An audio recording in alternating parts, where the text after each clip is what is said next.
Hollywood silver screen presenting willow. कहानी की शुरुआत में हमें एक स्टोरी सुनाई जाती है जिसमें ये बताया जाता है कि इस दुनिया को काली ताकतों से बचाने के लिए एक बच्ची का जन्म हुआ है जिसका नाम एलोरा था, जो बड़ी होकर तिरस्लिन और इस पूरी दुनिया की रानी बनेगी। लेकिन ये बात एक बेवमोर्डा नाम की एक शैतानी जादूगरनी को पता चल गई जो काली ताकतों से इस दुनिया पर राज करना चाहती थी। वो एलोरा को मारने के लिए अपने सैनिकों को भेज देती है, लेकिन एलोरा को एक बोना जादूगर जिसका नाम विलो है और उसका एक दोस्त बचा लेते हैं। जादूगर विलो एलोरा की पहचान को छुपाकर उसे एक महफूज जगह पर छोड़ आता है, जिसके बाद हमें दो लड़कियों को आपस में फाइटिंग प्रैक्टिस करते हुए दिखाया जाता है, जिसमें से एक तो तिरस्लिन राज्य की प्रिंसेस किथ होती है जबकि दूसरी उसकी सबसे अच्छी दोस्त जेड। वो दोनों बचपन के दोस्त हैं। तभी उनके पास एक सैनिक आता है जो प्रिंसेस किथ से कहता है कि आपकी मॉम यानी कि तिरस्लिन राज्य की रानी सोर्शा ने आपको शाम की पार्टी में आने के लिए कहा है। किट का एक भाई भी होता है जिसका नाम प्रिंस एरिक है, जो एक जगह पर उसके महल में खाना बनाने वाली एक लड़की डव के साथ बैठा होता है। वो उससे प्यार करता है और वो लड़की भी उससे प्यार करती है। तभी उनके पास एक सिपाही आता है और कहता है कि प्रिंस, आपकी मॉम ने आपको शाम को बुलाया है। रात में रानी सोर्शा सबके सामने ये अनाउंसमेंट करती है कि वो अपनी बेटी किट की शादी प्रिंस ग्रेडॉन के साथ करने वाली है। इससे दोनों राज्यों के बीच में अच्छे संबंध बने रहेंगे। पर किट को शादी नहीं करनी थी। अब रात को रानी सोर्शा जेल में एक कैदी बोरमन से मिलने जाती है जो उसके पति का दोस्त था, जिसको चोरी जैसे इल्जामों में यहाँ पर पकड़ कर रखा हुआ था। वो कैदी सोर्शा से कहता है कि शायद राजकुमारी इस शादी से खुश नहीं है, जिस पर सोर्शा कहती है कि ये एक तरीका है दो राज्यों को मिलाने का। लेकिन किट को शादी सच में नहीं करनी थी, इसलिए वो रात में अपनी दोस्त जेड के घर जाकर उसे बताती है कि वो यहाँ से भाग रही है और तुम भी मेरे साथ चलो, जिस पर पहले तो जेड मना कर देती है, लेकिन किट उसे मना ही लेती है। तभी 4 राक्षस महल पर हमला बोल देते हैं और अपनी शक्तियों के इस्तेमाल से पूरे महल को कोहरे से ढक देते हैं। सैनिकों को कोहरे की वजह से कुछ भी नहीं दिखता है, जिसका फायदा उठाकर वो राक्षस सभी सैनिकों को मारने लगते हैं। किट और जेड भी बाहर आकर उनसे लड़ती हैं। उधर जैसी रानी को इस लड़ाई के बारे में पता चलता है, वो अपने साथ उस कैदी बोरमन को भी आने को बोलती है। बोरमन बाहर आकर उन राक्षसों को मारने लगता है। एरिक डव को शादी के लिए प्रपोज कर रहा होता है, पर तभी उसे भी लड़ाई की आवाज सुनाई देती है और वो भी बाहर लड़ने आ जाता है। वो राक्षस वहाँ के सेनापति को बुरी तरह जख्मी करके प्रिंस एरिक को वहाँ से उठाकर ले जाता है। असल में वो सब प्रिंस एरिक के लिए ही वहाँ पर आए थे। अब अगली सुबह रानी सोर्शा और किट एरिक को लेकर बहुत परेशान होते हैं। सोर्शा अपने बेटे एरिक को ढूंढने के लिए एक मीटिंग बैठाती है, जिसमें किट भी एरिक को ढूंढने के लिए जाना चाहती है। जेड कहती है कि अगर किट जाएगी तो मैं भी इसके साथ जाऊंगी। प्रिंस ग्रेडन भी इनके साथ जाने को कहता है, जिनको देखकर सोर्शा कैदी बोरमन को भी इनके साथ जाने को कहती है, क्योंकि उसने इस राज्य के बाहर सब कुछ देखा है। सोर्शा उन सभी से कहती है कि नदी पार करके तुमको एक बोना जादूगर विलो मिलेगा जो एरिक को ढूंढने में तुम्हारी मदद करेगा। सफर पर जाने से पहले सोर्शा अपनी बेटी किट को बताती है कि वो शैतानी जादूगरनी बेवमोर्डा मेरी माँ थी, जिसके मरने के बाद मैं रानी बनी। मुझे लगता है कि कोई उसे दोबारा जिंदा करना चाहता है, जिसके लिए उसे हमारे खून और एलोरा के खून की जरूरत है, इसीलिए उसने एरिक को उठाया है। जिसके बाद ये सभी अपने सफर पर निकल जाते हैं। ये अपने राज्य की सीमा पार कर बहुत दूर आ जाते हैं। तभी इन्हें ऐसा लगता है कि कोई इनका पीछा कर रहा है। ये रुककर देखते हैं तो इन्हें डव दिखाई देती है। डव इनसे कहती है कि मैं एरिक से बहुत प्यार करती हूँ, इसीलिए मैं भी उसे ढूंढने तुम्हारे साथ जाऊंगी। जिस पर किट उसे कहती है कि ये सफर बहुत खतरनाक है और तुम्हें तो लड़ना भी नहीं आता। जिस पर डव बोलती है कि अगर मैं लड़ नहीं सकती तो क्या हुआ, लेकिन मैं तुम्हारे लिए खाना बना सकती हूँ, क्योंकि वो भी बहुत जरूरी है। वो डव को साथ ले जाने के लिए मान जाते हैं, लेकिन अभी भी वो लोग विलो के पास तक नहीं पहुँचे थे। उन्हें बोने जादूगर के पास तक पहुँचने में बहुत मुसीबतें आती हैं, लेकिन इन सब मुसीबतों के बाद आखिर वो उस बोने जादूगर के गांव में पहुँच जाते हैं। तभी एक बोना बाहर निकल कर आता है, जो कोई और नहीं बल्कि जादूगर विलो ही है। वो किट को देखकर बोलता है कि मैं जानता हूँ कि तुम यहाँ किस लिए आई हो। राजकुमारी, चिंता मत करो, तुम्हारा भाई अभी जिंदा है। उसे जादूगर ने क्रोन ने पकड़ लिया है, जो पहले बेवमोर्डा के साथ काम किया करती थी। उसका इरादा भी इस दुनिया पर कब्जा करने का था, जिसके लिए उसे एलोरा चाहिए। क्रोन के राक्षस तुम्हारे भाई को बिखरे समुद्र के पार बसे एक शहर में ले गए हैं, जहाँ जाना इतना आसान नहीं होगा।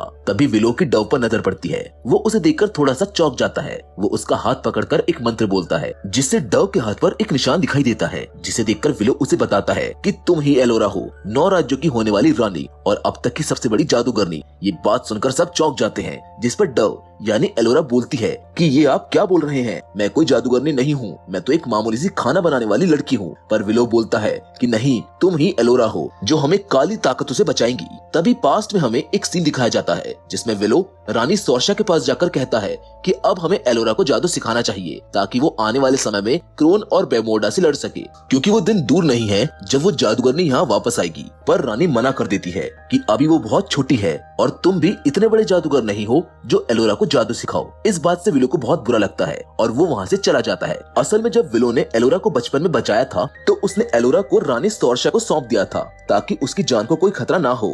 रानी ने भी उसकी पहचान को आज तक राज रखा था। वहीं रानी सोर्शा को भी ये पता चल जाता है कि एलोरा भी किट के साथ एरिक को बचाने गई है, जिस पर वो उसकी चिंता करते हुए अपने सेनापति को उसे वापस लाने के लिए बोलती है। पर रानी सोर्शा को ये नहीं पता होता है कि जब से सेनापति उस राक्षस के हमले से घायल हुआ है तब से वो क्रोन के बस में है। वहीं विलो उन सभी लोगों को अपने साथियों से मिलवाने के लिए ले जाता है। वो सब भी उसकी तरह बोने होते हैं और जैसे ही उन सभी को पता चलता है कि एलोरा वापस आ गई है, वो सभी उसके वापस आने की खुशी मनाने लगते हैं। पर इन सब चीजों के बीच एलोरा विलो से कहती है कि हम प्रिंस एरिक को बचाने के लिए कब जाएंगे, जिस पर विलो कहता है कि जब तक तुम जादू करना नहीं सीख जाती तब तक तुम कहीं नहीं जाओगी, बस यहीं रहोगी, क्योंकि क्रोन को अब तक ये पता चल गया होगा कि तुम जिंदा हो, इसलिए तुम्हारी जान को बहुत खतरा है। ये बात सुनकर एलोरा गुस्से में उठकर वहाँ से बाहर चली जाती है। अब विलो की बेटी विलो के पास आकर उसे समझाती है कि अब एलोरा वो बच्ची नहीं रही जिसे आप बचपन में खिलाया करते थे, अब वो बड़ी हो गई है और अपने प्यार को बचाने के लिए जाना चाहती है। मुझे लगता है कि आपको उसे रोकने की जगह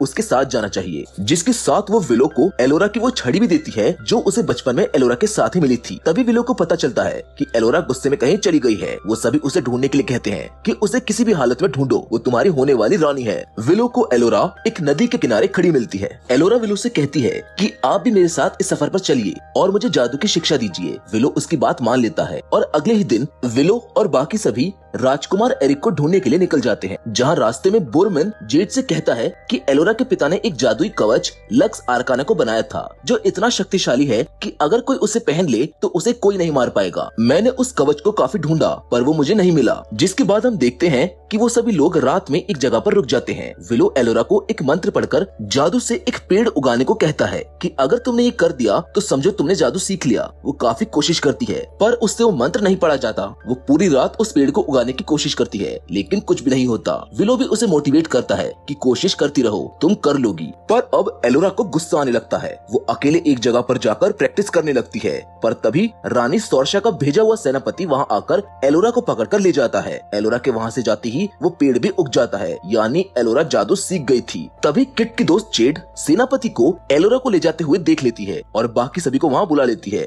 विलो उस सेनापति को देखकर समझ जाता है कि अब ये रानी के लिए नहीं बल्कि जादूगरनी क्रोन के लिए काम कर रहा है। वो सभी उस पर हमला बोल देते हैं पर सेनापति भी अपने साथियों को वहाँ पर बुला लेता है, जिनकी आड़ में वो सेनापति एलोरा को लेकर वहाँ से चला जाता है। किट जेड ग्रेडन भी विलो के साथ एलोरा को बचाने के लिए उस सेनापति के पीछे जाने लगते हैं, लेकिन तभी उन्हें आसमान में बहुत सारे काले बादल दिखाई देते हैं, जिन्हें देखकर विलो समझ जाता है कि क्रोन एलोरा को भी काली शक्तियों से बस में करना चाहती है, क्योंकि इस दुनिया में एलोरा ही है जो उसे मार सकती है। आगे चलने पर उन्हें दो रास्ते मिलते हैं पर उनको ये नहीं पता कि सेनापति एलोरा को किधर लेकर गया है, इसीलिए वो दो ग्रुप्स में बंटकर अलग अलग जाने लगते हैं। किट के साथ बोरमैन जाता है। किट चलते चलते उससे अपने पिता के बारे में पूछती है। असल में बोरमैन किट के पिता के साथ काम किया करता था और वो उनका अच्छा दोस्त भी था। वो किट को बताता है कि तुम्हारे पिता मेरे साथ एक बार कवच लक्स आर्काना को ढूंढ रहे थे पर हम दोनों को ही कुछ नहीं मिला। जिसके बाद हम देखते हैं कि चलते चलते वो दोनों एक गुफा में पहुंच जाते हैं जिसके अंदर एक कुआं होता है। बोरमैन बिना सोचे उसके अंदर कूद जाता है। उसे उसके अंदर से एक चाबी मिलती है जो शायद उस जादुई कवच की है जिसे बोरमैन ढूंढ रहा था। उस चाबी को शायद उसने यहाँ पर छुपाया था। किट उससे पूछती है कि तुम्हें कुएं के अंदर क्या मिला। बोरमैन उससे झूठ बोल देता है कि कुछ भी नहीं। उधर सेनापति एलोरा को लेकर एक जादुई दीवार के पास पहुंच जाता है और बोलता है कि हमें इसके पार जाना होगा। एलोरा उन सबको मारने के लिए जादू करने की कोशिश करती है पर उससे कुछ नहीं होता। तभी वहाँ पर विलो, जेड और ग्रेडन आ जाते हैं और सेनापति के आदमियों से लड़ने लगते हैं। किट और बोरमैन भी दीवार को तोड़कर वहाँ पर पहुँच जाते हैं। सेनापति अपनी तलवार से ग्रेडन को जख्मी कर विलो के साथी को भी मार देता है, जिसे देखकर विलो गुस्से में अपनी जादुई छड़ी को जमीन पर मारता है और तभी सेनापति और बाकी सबके अंदर से सारी काली शक्तियां बाहर निकल जाती हैं। वो सभी मारे जाते हैं। विलो को अपने साथी बोनो के मरने पर बहुत दुख होता है। उधर जेड भी सेनापति के मरने पर बहुत दुखी होती है, क्योंकि उसके पिता के चले जाने के बाद सेनापति ने ही जेड को अपनी बेटी की तरह पाला था। विलो अपने दोस्त की बॉडी को दफना देता है और सभी आगे बढ़ने लगते हैं, लेकिन ग्रेडन तभी जमीन पर गिर जाता है, क्योंकि सेनापति के हाथों से जख्मी होकर अब उसके शरीर पर भी काली ताकतों ने कब्जा कर लिया था। तभी विलो को वहाँ पर एक बहुत पुराना शहर नॉकमार दिखाई देता है। वो उस शहर के महल के अंदर चले जाते हैं, जो असल में शैतानी जादूगरनी बेवमोर्डा का था। विलो और वो सभी ग्रेडन को जंजीरों से बांध देते हैं। ग्रेडन उन सभी से कहता है कि मैं शैतान नहीं बनना चाहता, इसलिए तुम मुझे मार दो। जिस पर विलो एक किताब को दिखाते हुए सभी से कहता है कि शायद मैं ग्रेडन को ठीक कर सकता हूँ, हमें इसे मारने की जरूरत नहीं है। विलो सभी लोगों को महल के अंदर कुछ जड़ी बूटियों को ढूंढने को कहता है ताकि वो ग्रेडन की जान बचा सके, लेकिन वो सभी इस महल की मीनार पर जाने के लिए साफ मना कर देते हैं। जिसके बाद वो सभी जड़ी बूटियों को ढूंढने लगते हैं और विलो भी ग्रेडन का इलाज करने की कोशिश करता है। उसे ग्रेडन के शरीर पर बहुत अजीब से निशान दिखाई देते हैं जो और बढ़ते जा रहे थे। विलो ग्रेडन के ऊपर खौलता हुआ पानी फेंककर उसके निशानों पर जड़ी बूटी लगाता है, लेकिन इस महल के अंदर कुछ तो गड़बड़ थी। सभी को इस महल में उल्टी सीधी चीजें दिखाई दे रही थी। बोरमैन को उसकी चाबी गायब मिलती है जो उसने उस कुएं से उठाई थी। उसे लगता है कि शायद किट ने उसकी चाबी चुरा ली। वहीं एलोरा को भी महल के अंदर उसकी मॉम दिखाई देती है जो मर रही थी। वो उन्हें देखकर दुखी होने लगती है। तभी बाहर उसे ग्रेडन मिलता है जो ठीक हो चुका था। वो एलोरा से कहता है कि विलो और बाकी सभी लोग मीनार पर गए हैं और उन्होंने तुम्हें भी बुलाया है। ग्रेडन एलोरा को लेकर मीनार पर चला जाता है और मीनार के अंदर आते ही ग्रेडन शैतान का रूप लेने लगता है और कहता है कि जो काम बेवमोर्डा नहीं कर पाई वो मैं करूंगा। असल में ये क्रोन बोल रही होती है जिसने ग्रेडन के ऊपर काबू कर लिया था, जिसे देखकर एलोरा भागने की कोशिश करती है, पर ग्रेडन ने तो वहाँ के सारे दरवाजे बंद कर दिए थे। लेकिन तभी विलो एलोरा को बचाने के लिए अंदर आ जाता है, लेकिन ग्रेडन अपनी शक्तियों से उसे काफी दूर फेंक कर मारता है और एलोरा को अपने कब्जे में कर काली दुनिया का दरवाजा खोलने लगता है। तभी विलो अपनी छड़ी से ग्रेडन पर हमला कर देता है, जिससे वो जमीन पर गिर जाता है और एलोरा की जान बच जाती है। अब किट, बोरमैन और जेड भी वहाँ जाते हैं। किट एलोरा को मोटिवेट करते हुए कहती है कि तुम इस दुनिया की सबसे बड़ी जादूगरनी हो, तुम ही ग्रेडन को बचा सकती हो। जिसके साथ वो उससे ये भी कहती है कि तुम्हारा वो पेड़ भी उग गया था, लेकिन तुम्हें नहीं पता। अब ये बात सुनकर एलोरा ग्रेडन के पास जाकर उसके अंदर से सारी काली शक्तियों को अपने अंदर ले लेती है, जिससे ग्रेडन बिल्कुल पहले जैसा हो जाता है। एलोरा को बिल्कुल भी विश्वास नहीं था कि वो ऐसा कर पाएगी, लेकिन अब उसे अपनी शक्तियों पर धीरे धीरे यकीन होने लगा था। वो सुबह होते ही उस जगह से जाने लगते हैं। बोरमैन को भी उसकी चाबी मिल जाती है, पर महल से बाहर निकलते ही उनके पीछे क्रोन के भेजे हुए वो राक्षस पड़ जाते हैं जो एरिक को उठाकर लेकर गए थे। लेकिन विलो अपने जादू से उन सभी को मार देता है और वो सभी जंगल की ओर जाने लगते हैं। जंगल में एक जगह रुककर विलो एलोरा को जादू सिखाने लगता है, जिस पर एलोरा कहती है कि अब तो मुझे जादू आ ही गया, मैंने ग्रेडन को भी ठीक कर दिया था। उन दोनों की बातें चली रही होती हैं कि तभी एक कबीले का आदमी उन सभी को अपने साथ ले जाता है और सभी को बंदी बना लेता है। पर बाद में पता चलता है कि इस कबीले के लीडर जेड की बहन है।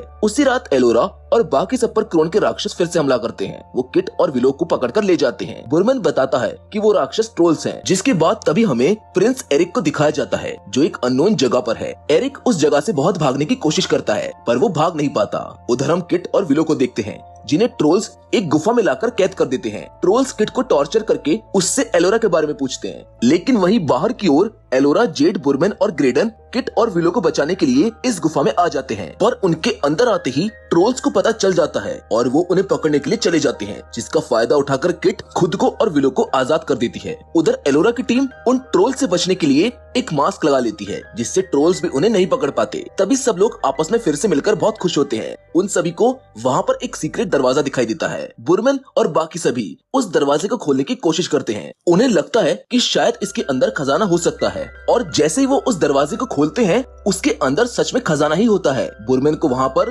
वो जादुई कवच लक्स आर्काना भी मिल जाता है, जिसको वो बरसों से तलाश रहा था। किट को तो वहाँ पर अपने मरे हुए डैड की तलवार भी मिलती है, लेकिन तभी वहाँ पर ट्रोल्स आ जाते हैं जिन्हें देखकर वो वहाँ से भाग जाते हैं। पर तभी किट एक जगह पानी में गिर जाती है और उसके गिरते ही उसके निकलने का रास्ता भी बंद हो जाता है। एलोरा उसे अपनी जादुई शक्ति से बाहर निकाल लेती है। वो जैसे ही उस जगह से बाहर निकलते हैं उन्हें बिखरा समुद्र दिखाई देता है। इस समुद्र के पार ही क्रोन रहती है। वो वहाँ मौजूद एक झोपड़ी में चले जाते जाते हैं। झोपड़ी के अंदर एक आदमी उनसे कहता है कि अगर तुम्हें इस समुद्र को पार करना है तो मैं तुम्हें अपनी बग्गी दे सकता हूँ जो एक समुद्री जीव से चलती है, पर बदले में तुम्हें मुझे पैसे देने होंगे। विलो उसकी बात मान लेता है और वो उस बग्गी को लेकर समुद्र को पार करने के लिए निकल पड़ते हैं। पर तभी क्रोन के भेजे हुए राक्षस उन पर फिर से हमला कर देते हैं, जिन्हें ग्रेडन अपनी शक्ति से मार देता है। असल में ग्रेडन भी एक जादूगर है, लेकिन इस लड़ाई में समुद्री जीव घायल हो जाता है। वहीं दूसरी ओर एरिक को वहाँ पर एक लड़की मिलती है। एरिक उसको बताता है कि मुझे कुछ दानव यहाँ पकड़ लाए थे, तुम यहाँ कैसे पहुँची? जिस पर वो लड़की उल्टी सीधी बातें करने लगती है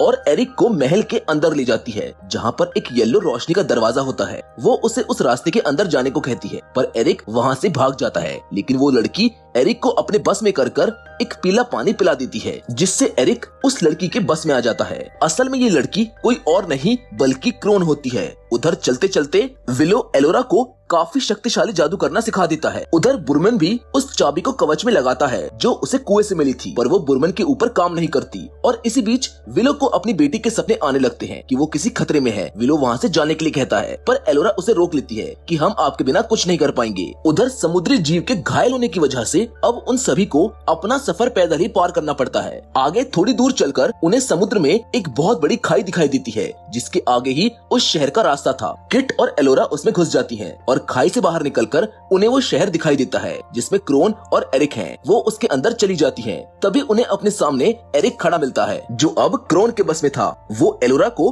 उसके नाम से बुलाता है और कहता है कि मुझे क्रोन ने तुम्हारे बारे में सब बता दिया है। वो बहुत अच्छी है, वो चाहती है कि तुम दोनों भी उसकी यहाँ से निकलने में मदद करो। जिस पर किट उससे कहती है कि मेरे भाई, तुम्हें उसने अपने काबू में कर लिया है। वो असल में हम सबको मारना चाहती है। पर एरिक की जान बचाने के लिए वो दोनों महल के अंदर चली जाती हैं, जहाँ क्रोन उनसे कहती है कि तुम्हें बस इस येलो रोशनी के अंदर जाना है। और जैसे ही एलोरा और किट उसके अंदर जाती हैं, तो उन्हें वहाँ पर अपना परिवार दिखाई देता है। किट को उसकी मॉम यानी कि रानी सोर्शा दिखाई देती है, जो एलोरा से माफी मांगती है कि उसने इतने साल उससे झूठ बोला। अब एलोरा के बाकी के साथी भी इस जगह तक पहुँच जाते हैं, पर उन्हें एक तूफान पत्थर में बदल देता है। उधर एरिक वो पीला पानी पिलाने की कोशिश करता है, पर तभी विलो वहाँ आ जाता है और अपने जादू से एलोरा के इस सपने को तोड़ देता है। असल में क्रोन एलोरा को एक सपना दिखा रही थी और वो बस उसको अपने कब्जे में करने ही वाली थी, लेकिन विलो ने उसे बचा लिया। एलोरा के जागते ही बाकी सभी लोग भी पत्थर से इंसान बन जाते हैं। क्रोन भी अब अपने असली रूप में आ जाती है, जो बहुत डरावना है।